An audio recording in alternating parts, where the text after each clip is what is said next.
Hey y'all, Jamie, that's me here. Welcome back to the channel. Listen, we got to talk about Salt Lake City. Real Housewives of Salt Lake City. Now, I did miss last week's episode, and that's okay. We're gonna go ahead and we're gonna hop on into this episode as far as what I'm saying, a review. So let's get into it. Heather and Angie are on the phone. Of course, Heather gives Angie a call to check in on her, make sure she good and stuff. And Angie's like, yeah, I'm fine.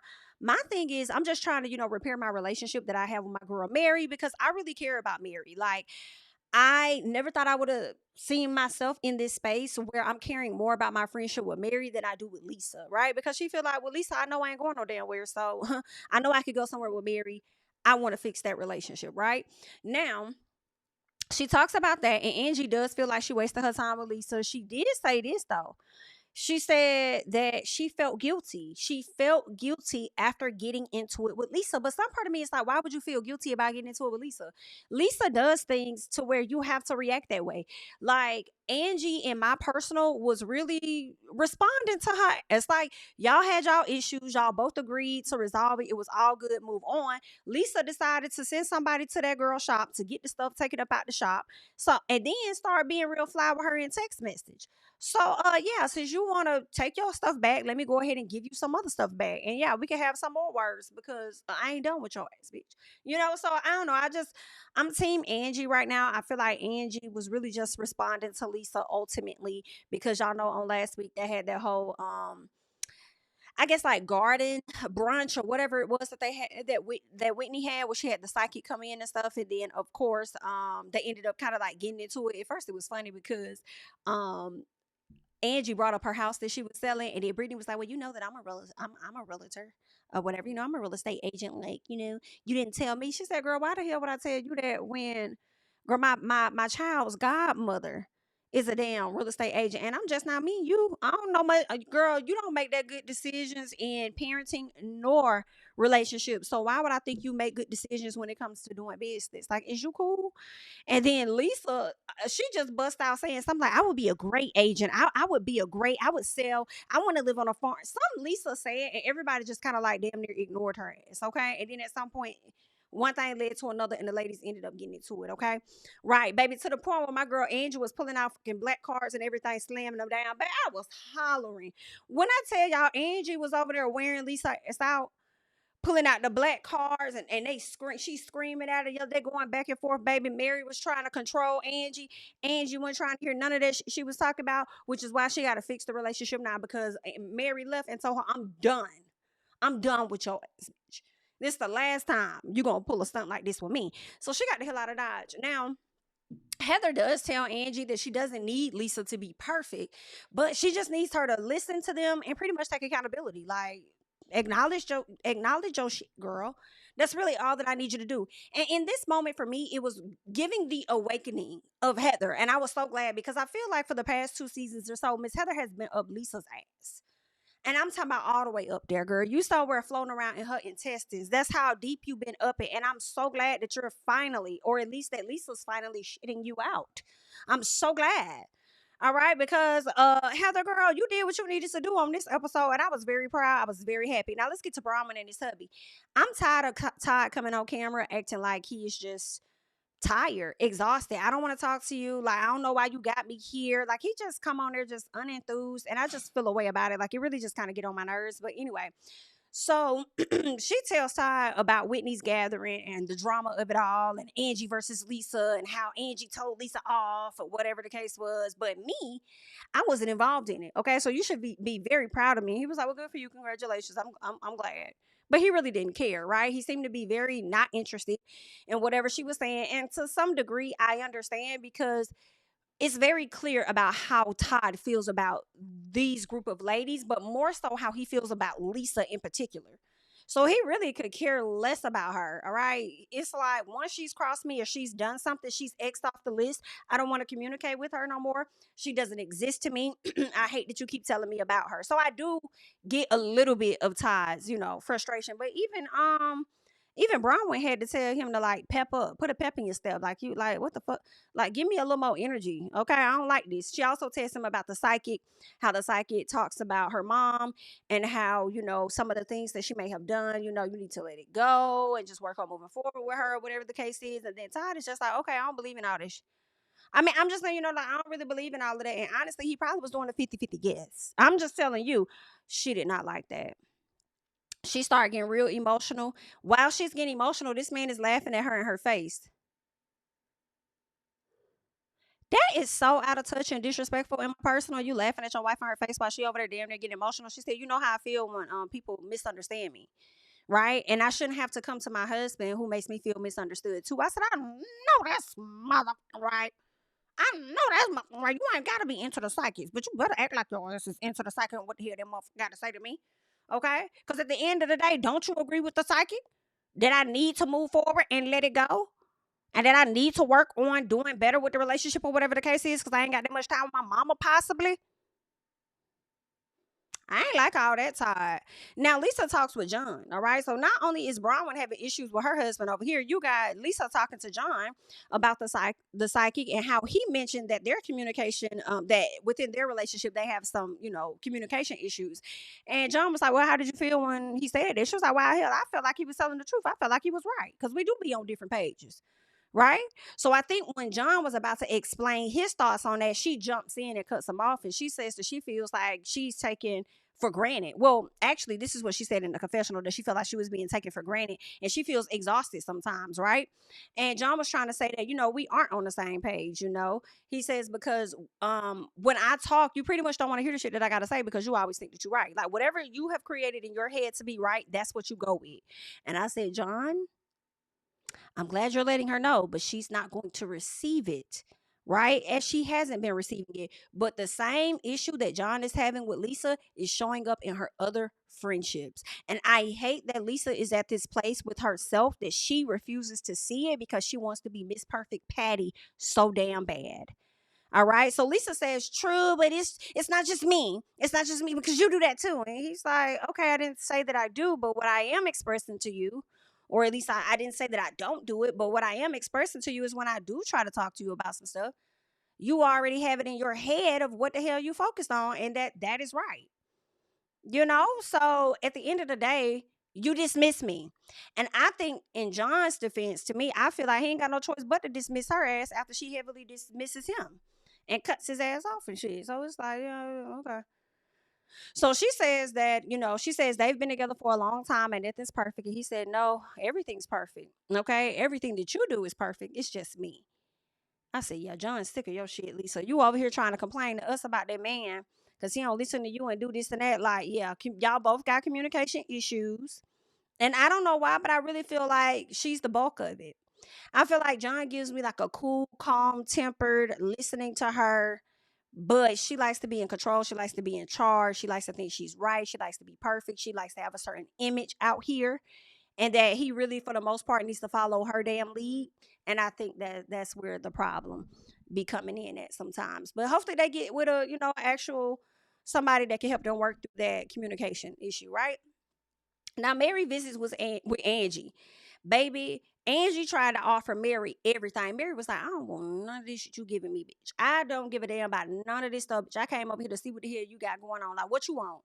Don't give me no drink. Don't give me no food. What do you have to say to me, girl?" So Angie apologizes to Mary and says that she knows she said, "I know that you were trying to calm me down, but it was really hard. Okay. It was hard to let somebody sit up there and bully me. I can't do that." She said, "Oh, okay. So you just pretty much become the bully because you don't want nobody to bully you. You turn into the damn bully yourself." Right? She's like, "Girl, I don't know what's going on, but something is happening because I don't understand how you let somebody get you that upset. They get you so upset that you don't got no control over yourself to the point that your own friend trying to calm you down and you can't even see me, girl. I can't even help you calm down because you just all up in your head with it." Right? So she said, "You're supposed to be my sister, not sister, my sister. All right, you're supposed to be my sister, but you're not. Okay, find another one." And girl, Mary can get to talking real slick when her feelings get hurt for real, knowing she don't be meaning a lot of what she say. So Mary feels like Angie has been different lately, and Mary says that Angie was mean for making fun of her fart. So she talking about this, talking about the fart. At some point, Mary had gas when it was Bronwyn, Angie, and her all hanging out. Right? Angie did mention the fart quite a few times. She mentioned the fart quite a few times, right?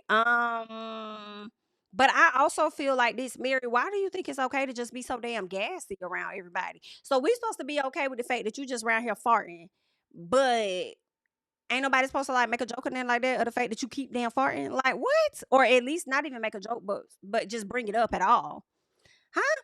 Anyway, so she got sensitive about that. I'm like, I don't know why I'm so gassy, but then when somebody keep mentioning the fact that you so damn gassy, it's a problem. But okay. So Mary says when the dog farted, now that was hilarious. Now that was hilarious. And Mary said, but when the dog farted, you tried to sit up there and say that it was me. Okay, you tried to say that fart was Mary's fart, and that was not my fart. And you know I eat clean. You know I eat good. You know my farts don't be stank. You can't even really smell my farts like that. Like, girl, stop playing. Girl, I said, girl, now we over here dealing with Fartgate. That's crazy.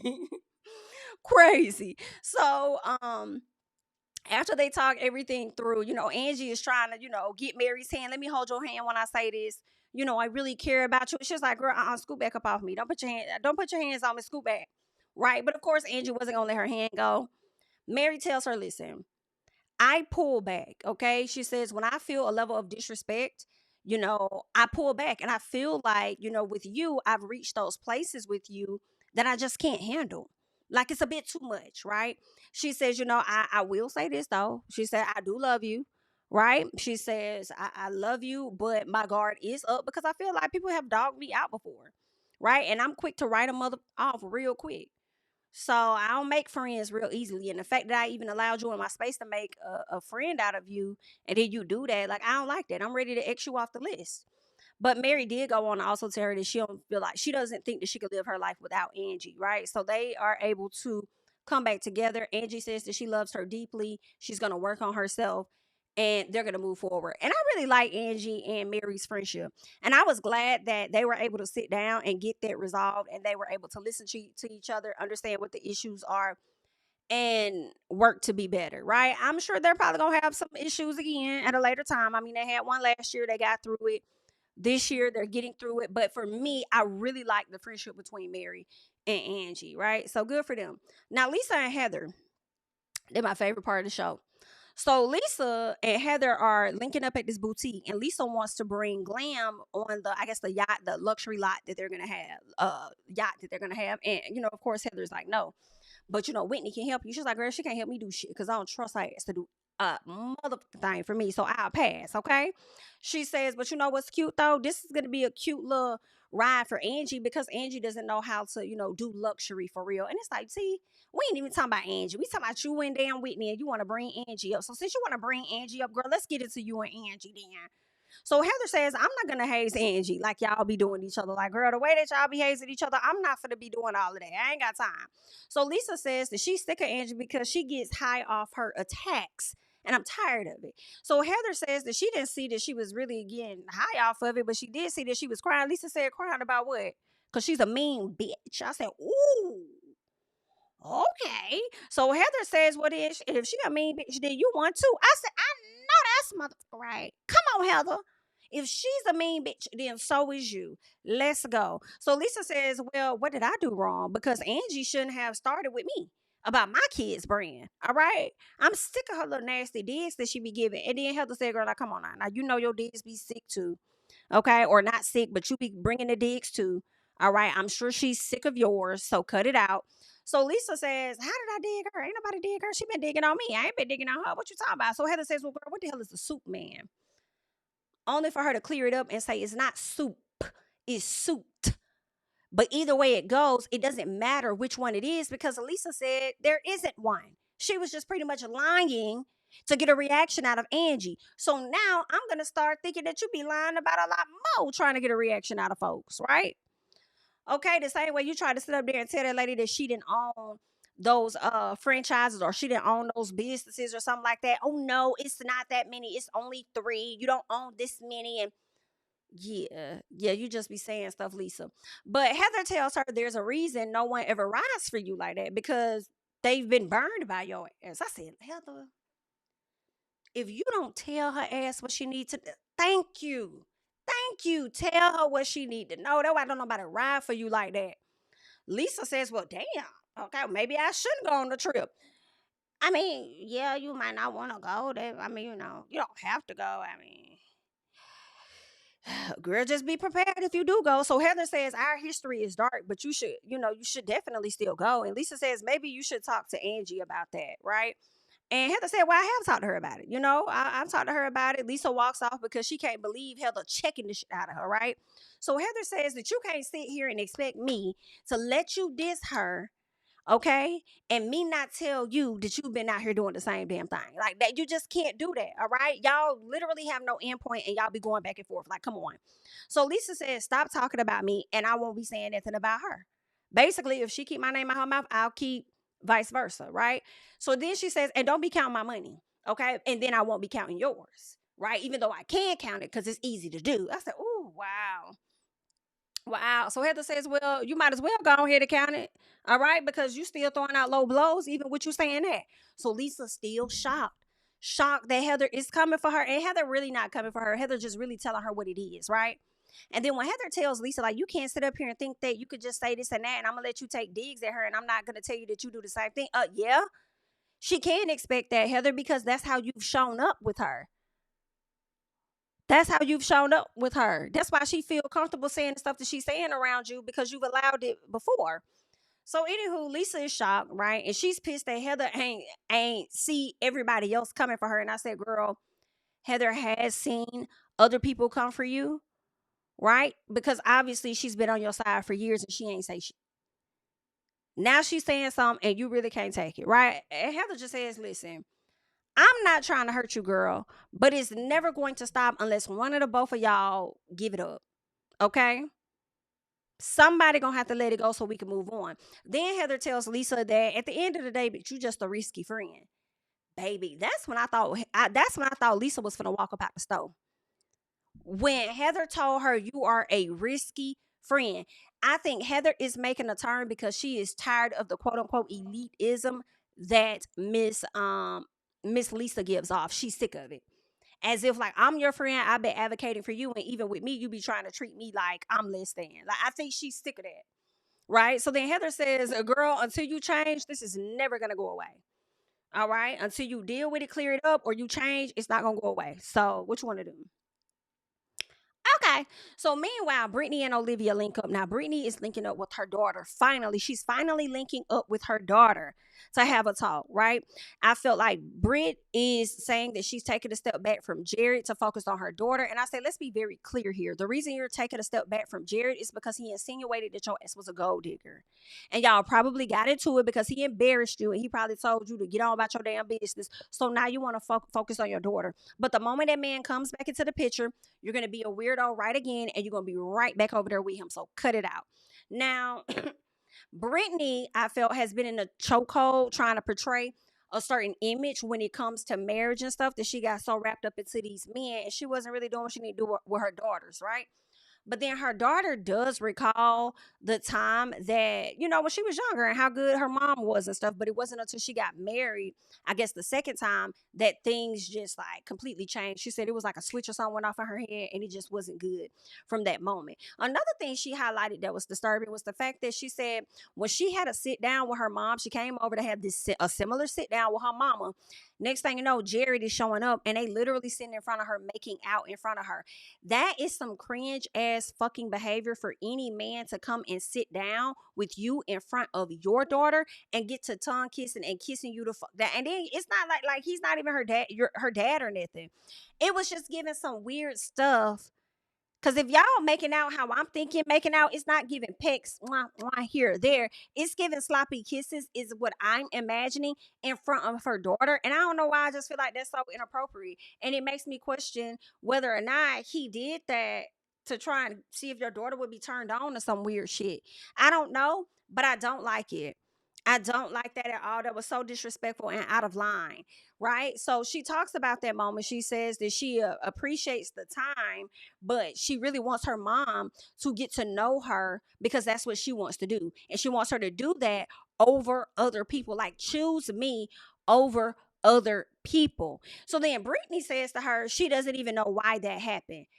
I do not recall hearing Britney say, I am so sorry that happened. I'm so sorry I did that in front of you. That was absolutely inappropriate.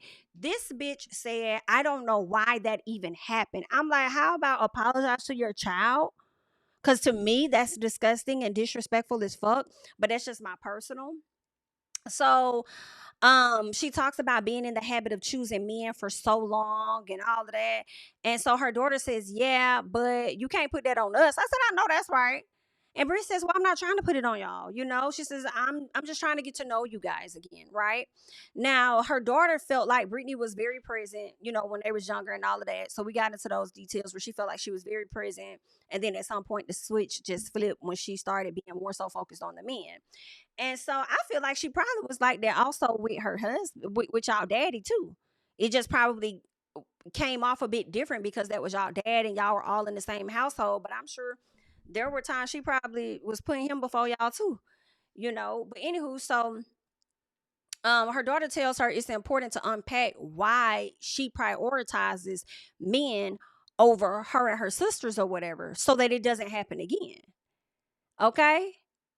Because the daughter said, at one point, I felt like I was the issue. I felt bad for her that she felt like she was the issue when the issue really existed with her damn mama the whole time. And Brittany says, "Oh, my precious baby." Her daughter said, "Yeah, that you don't know nothing about." I holler. I said, "This ain't supposed to be a little cackle here, but you ate that, okay? You got her there, okay? Yeah, that you know nothing about." I know that's right. So hopefully they can fix their relationship. I would much rather see Brittany with her daughters than her with damn Jared. All right. So Heather and Meredith, right? So Heather vents about Lisa and how she digs up their tea and uses it, against them at a later time. And she feels like Lisa has yet to evolve.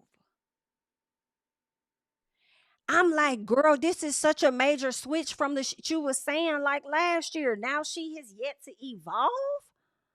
Oh, okay. So then Meredith talks about, why she moved forward with Lisa because, Lisa ended up apologizing to her and stuff. So they're in a better place. And Heather says, well, the reason she really apologized to you was because her ass was caught. She ain't had no choice but to apologize to you, right? She had to own it. And Meredith says, but, no, I think Meredith said, but what if she didn't or something? Or no, what if she didn't do it? Some of the stuff that's being said, like what if Lisa didn't try to put information out there about me? What if she didn't go to Angie with the said information about me? And Heather says, girl, she did. Like, bitch, stop playing. Like, girl, you know her longer than me. Girl, like, stop playing. Okay? Or at least you've been close to with her longer than I have. Like, girl, you know your friend. Bitch, stop playing. Like, you, okay? We know this lady. Cut it out. I believe Angie. And Meredith said, well, listen, girl, I ain't got no good track record with Angie. So at this point, I'm going to be riding with Lisa. And you know what? I'm not even mad at Meredith for wanting to ride with Lisa. The reason why I say that is because, I mean, damn, it will be really everybody against damn Lisa because don't nobody with her right now. I mean, well, Brittany did just a little bit, but I mean, at least she got somebody that got her back, right? Now, Heather goes on to talk about how she don't want to be in a friendship where her friend digs up her tea. I said, Heather, now wait, bitch. You've been a friend with her this long. You've been a friend with her this long when she was over there digging up other folks' tea. But now all of a sudden you don't want that type of friendship where somebody's digging up her tea, digging up your tea. Okay, girl. Now the ladies are supposed to fill out a preference sheet because they're about to get ready to go on this luxury trip. And girl, the way Mary was over there not stunning that damn not studying that paperwork to the point where Angie had to fill it out. And Whitney was like, girl, the most pickiest person amongst the group ain't even fill out the paperwork. You would have thought she would have been the first one to put her preferences down there. I said, that is so true. So she got Angie filling it out. And I said, now let me tell you something, Mary. If you get here and you don't get nothing of what you want, you better not put that on Angie because you should have filled out your own damn thing. Period. Then Angie gonna say, did anybody hear the tea about Bronwyn? And Mary said, oh, girl, what tea? And Whitney said, well, girl, it's a little song, a little piece of tea out there about her and some identity theft, honey. What's going on? So next thing you know, we see Bronwyn and Todd chatting. So what we learned about is the fact that some of the news that came out was one, she had, I guess, an eviction, and this happened back when she was in college. But then there are more current crimes that has taken place.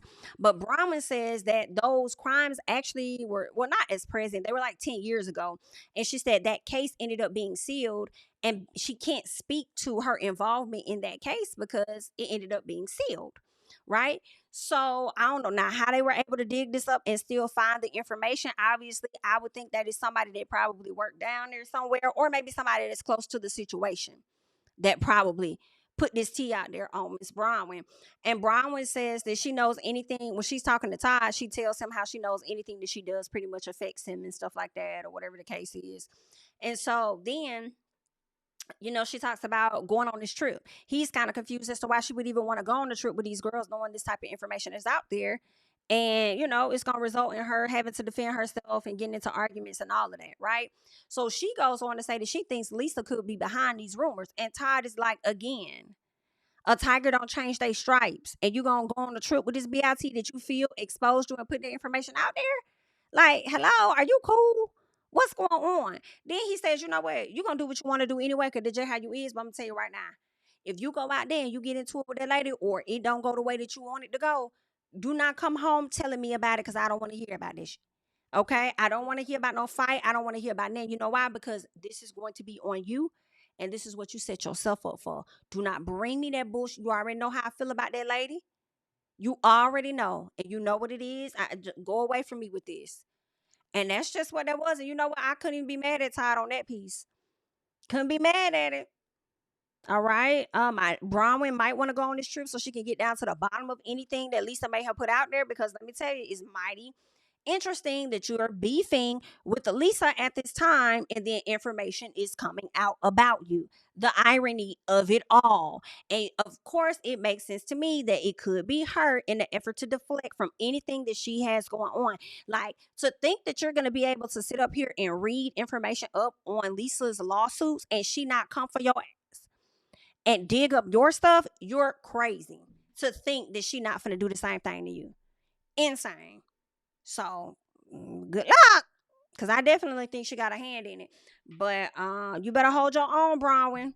You better hold your own. Good luck. That's all I got, y'all. Leave y'all thoughts down below. I'm going to catch y'all in the next one. Bye. Tell them I preach to the choir. Stand with my feet to the fire. Give all the glory to God. Stand in the midst of these haters. I'm silent. Nobody can stop me. Just got to check in my notification. Them numbers hit like it's a proxy. Cash died at the ATM. And the ATL, they done made a gym. I've been kicking doors like the ATF. Got them trying to clone me like Agent Smith.